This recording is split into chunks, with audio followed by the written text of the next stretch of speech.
मोहतरम नाजरीन, आप देख रहे हैं सरपरस्त न्यूज लाइव। सरपरस्त न्यूज लाइव में आपका इस्तकबाल है, आपकी स्वागत है। बंगाल में इलेक्शन का चरम सीमा रेखा 7वें आसमान पे है।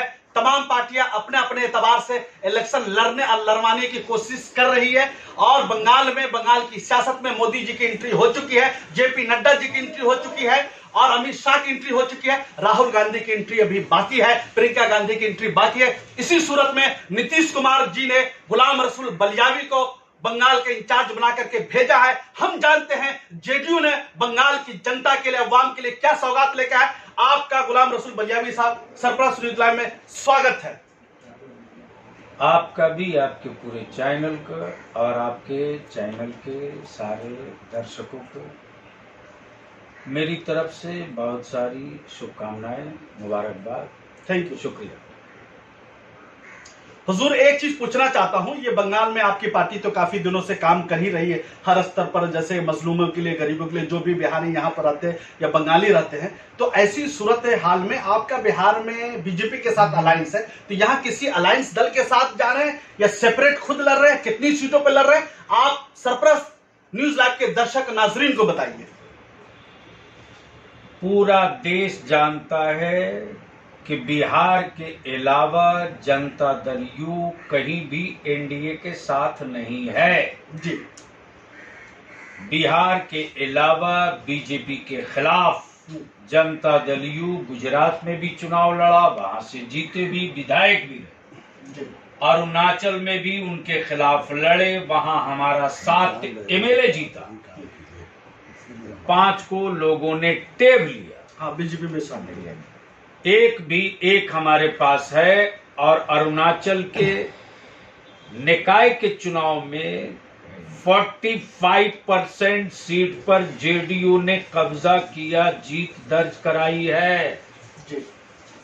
आसाम में भी हम जनता दल यू चुनाव लड़ रहा विधानसभा का। बंगाल में भी पूरी ताकत के साथ जनता दल यू चुनाव की तैयारी कर चुका है। बहुत सारे मौजूदा एमएलए, पूर्व सांसद, उनके बेटे तक जनता दल यू के लीडर मोहतरम जनाब नीतीश कुमार जी के बिहार में न्याय के साथ विकास, इंसाफ के साथ तरक्की की जो लकीर खींची है, वो ये साबित किया है ना कि सरकार नीतीश कुमार चाहे जिस पार्टी के साथ मिलकर चलावें, लेकिन किसी तबका, किसी बिरादरी, किसी समुदाय, किसी इलाके का अहित नहीं हो सकता। आपने एक जुमला बहुत समझिए पावरफुल तरीके से पेश किया है कि यहाँ के मौजूदा विधायक या एक्स विधायक आपके संपर्क में, वो कौन लोग हैं?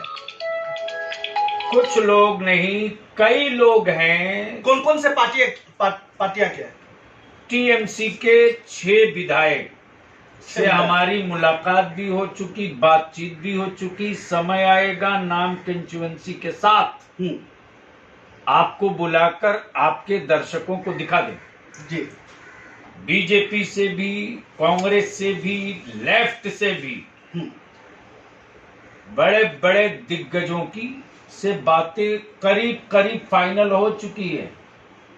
थोड़ा सा समय का इंतजार लोग करें, क्योंकि जो पूरे देश में विकास का, तरक्की का, इंसाफ के साथ तरक्की का जो नक्शा माननीय नीतीश कुमार जी का है, उसको सभी लोग देखते भी हैं, समझते भी हैं। एक इंपॉर्टेंट सवाल लेते हैं। होम मिनिस्टर, गृह मंत्री जब बंगाल में आते हैं तो नारा लगाते जय श्री राम। कुछ लोग आएंगे तो नारा लगाएंगे, नारे तकबीर अल्लाह अकबर। तो इस बार बंगाल का मुद्दा जय श्री राम होगा, नारे तकबीर होगा, या क्या होगा? जेडीयू के इंचार्ज गुलाम रसूल बलियावी साहब से जानते हैं आप कौन से मुद्दा को लेकर के जनता के दरमियान में जाएंगे। हम डायरेक्ट जानते हैं गुलाम रसूल बलियावी साहब से। धर्म और धार्मिक जी, जात और कास्ट का नारा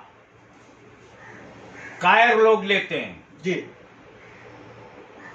व्यापारी लोग लगाते हैं, सत्ता के सौदागर लोग लगाते हैं, जनता दल यू न्याय के साथ विकास का नारा लगाता है। एक और नारा दिया है, परिवर्तन का नारा दिया है जेपी नड्डा ने। उसके बाद बोला बंगाल को सोनार बंगला बनाएंगे।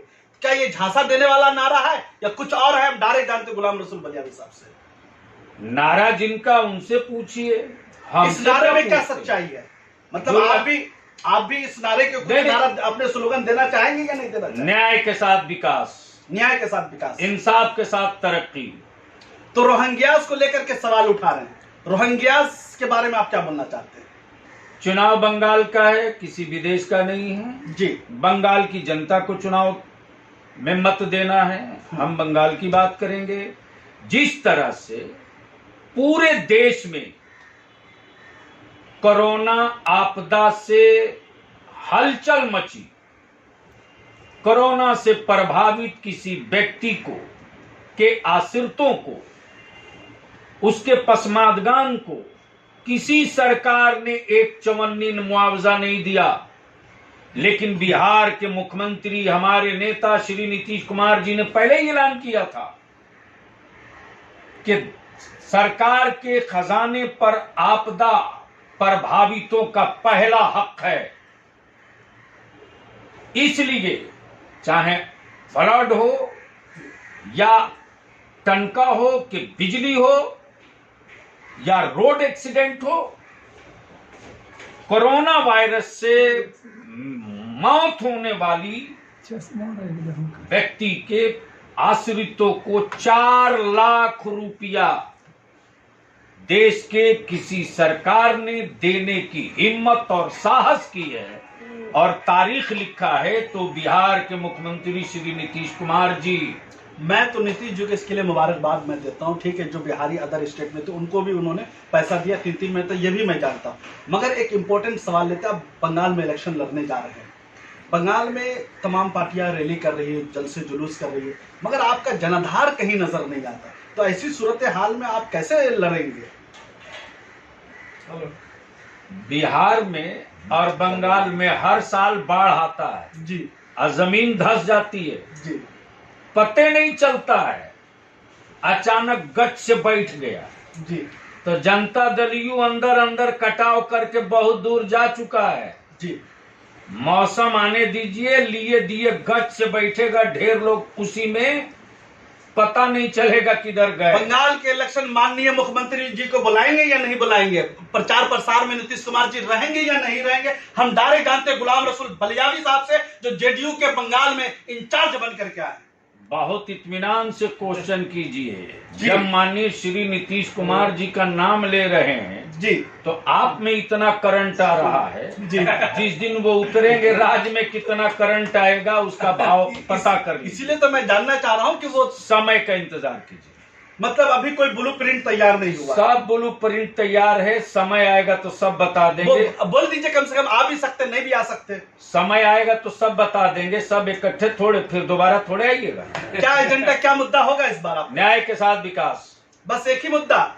यहाँ बंगाल में मुसलमानों की अक्सरियत है, बड़े पैमाने पर मुसलमान जो है सच्चर कमेटी 2015 की रिपोर्ट के मुताबिक दबा हुआ है, कुचला हुआ है, नौकरी नहीं है, कुछ नहीं है, तालीम से बेबहरा है। समझिए कि 45 रुपया 100 रुपया जो बीड़ी मजदूरों को मिलता है। तो ऐसी सूरत हाल में कुछ माइनॉरिटीज मुसलमानों के लिए कुछ नजरिया, कुछ स्पेशल स्कीम आपके पास है या नहीं है, या कुछ आपके समझिए एजेंडे में, मैनिफेस्टो में रहेगा या नहीं रहेगा? हम डायरेक्ट जानते हैं जेडीयू के इंचार्ज मौलाना गुलाम रसूल बलियावी साहब से।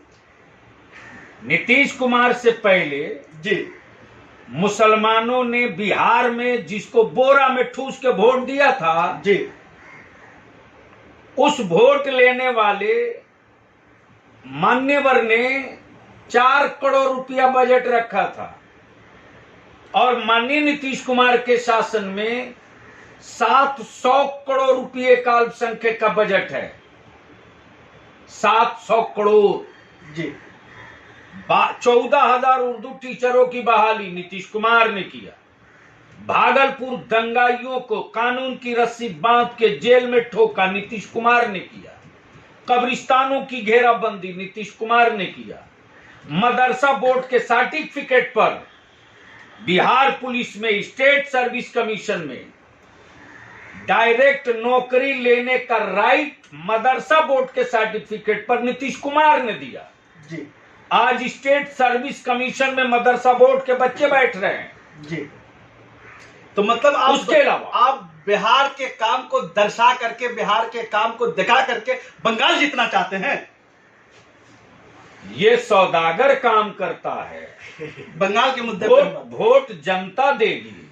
जी बेचैनी पत्रकारों को नहीं होना चाहिए। जी जब हमको थोड़ी सी ताकत मिली बिहार में जी तो ये करके दिखाए, थोड़ी सी बंगाल में जगह मिल जाएगी तो वो करके दिखा देंगे जिसको कोई सोच नहीं सका। कितनी सीट की उम्मीद रखते हैं आप? बहुत। 294 में 294 में किंग बनेंगे या किंग मेकर बनेंगे?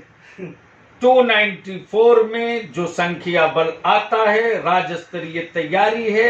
आंकड़े के आंकड़ा और डिजिट के लिए थोड़ा समय लगेगा। मतलब किंग बनेंगे या किंग मेकर?